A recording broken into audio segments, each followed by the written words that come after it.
Les expansions du nom. Le groupe nominal est construit autour d'un nom noyau.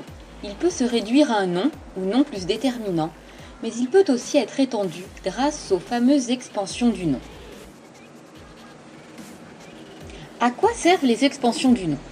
À compléter, à être précis, à donner des détails notamment dans les descriptions et à éviter les répétitions. La nature des expansions. Adjectif, groupe nominal, groupe prépositionnel et enfin proposition subordonnée relative. Commençons par l'adjectif qualificatif. S'il est directement relié au nom noyau, sa fonction est épithète liée. Séparé du nom noyau par une virgule, sa fonction est épithète détachée. Notez le E à lié et détaché qui montre que le mot épithète est féminin. Exemple, j'ai des cheveux châtains. Châtain est épithète liée. Dans la phrase bossu, l'homme aux étroites épaules souffrait. Bossu est épithète détachée. Étroite est épithète liée. Le groupe nominal. Rappelons que l'on appelle groupe nominal un groupe de mots ne contenant pas de verbe conjugué et ne commençant pas par une préposition. Il se place souvent entre virgules. Sa fonction est apposition, on dit aussi mis en apposition ou apposé. Exemple, Michel Léris, un homme aux épaules étroites, se déprécie dans le début de son autobiographie. Un homme aux épaules étroites est une apposition. Le groupe prépositionnel.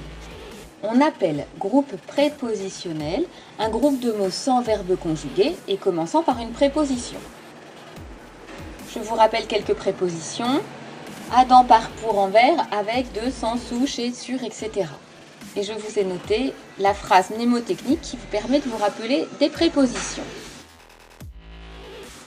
La fonction du groupe prépositionnel est complément du nom. Exemple, les traits de son visage sont fins. De son visage est un groupe prépositionnel qui commence par la préposition de et qui complète les traits.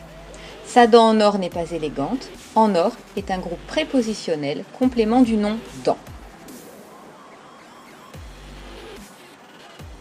Enfin, la proposition subordonnée relative. Elle complète un nom et elle est introduite par un pronom relatif. Voici les pronoms relatifs. Qui, que, quoi, dont, où, lequel et ses composés. Laquelle, lesquels, auquel, duquel, etc. La fonction de la proposition subordonnée relative est toujours complément du nom, ou on dit aussi de l'antécédent. Par exemple, Michel Léris, dont l'autobiographie a été publiée en 1939, est décédé en 1990. Dont l'autobiographie a été publiée en 1939 est une proposition subordonnée relative qui complète Michel Léris. Vous avez compris? Alors rendez-vous sur Moodle.